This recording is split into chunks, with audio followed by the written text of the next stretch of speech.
በትግራይ ክልል ከፍተኛ ውጊያ እየተካሄደ ዛሬ ሶስተኛ ቀኑን አስቆጥሯል።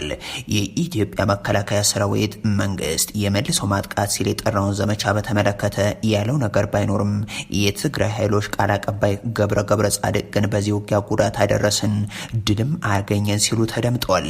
በዋናነት ሰሞነኛ ውጊያዎች በማዕከላዊና ሰሜን ምዕራብ የክልሉ አካባቢዎች እየተከናወኑ ስለመሆኑም መገለጹ የሚታወስ ነው። እንደ ገብረ ጻድቅ ገለጻም በሰሞነኛዎቹ በተለይም ተንቤን አዳሮች ተብሎ በሚጠራው ስፍራ አካባቢም በነበሩ ውጊያዎች የኢትዮጵያ መከላከያ ሰራዊት 20ኛም 21ኛም 24ኛ 25ኛ 30ኛ 31ኛና 32ኛ ክፍለ ጦሮች ተሳትፈዋል።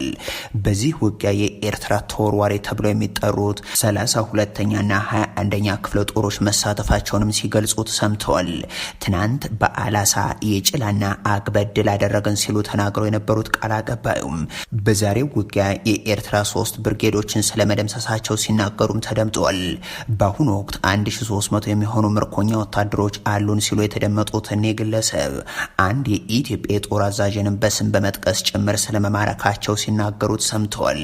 በውጊያውም 11 መድፎች፣ 82 ሞርታሮችን፣ 60 የመገናኛ ሬዲዮዎችን፣ ከ80 የሚልቁ ተሽከርካሪዎችንና ሌሎች መሳሪያዎችን ወስደናል ብለዋል ቃል አቀባዩ። የኢትዮጵያ መከላከያ ሰራዊት ትናንት በአቶ ጌታቸው ረዳ የሚመራ ቡድን መሳሪያዎችን በመንገድ ላይ ጥሎ ሸሽቷል ሲል ከገለጸ ውጭ የዛሬውን ዘመቻ በተመለከተ ግን ያለው ነገር የለም። የትግራይ ኃይሎች አሉላ ሲሉ የሚጠሩት ዘመቻም መንግስት ከ2 ሳምንት በፊት በህወሓት ላይ የመልሶ ማጥቃት ዘመቻ እንደሚያካሄድ ከገለጸበት ጊዜ ጋር በተመሳሳይ ወቅት እየተካሄደም ያለ ነው። በክልሉ ጦርነት አብቅቷል በሚል መንግስት ካወጀ 7 ወራት አልፈው ዛሬ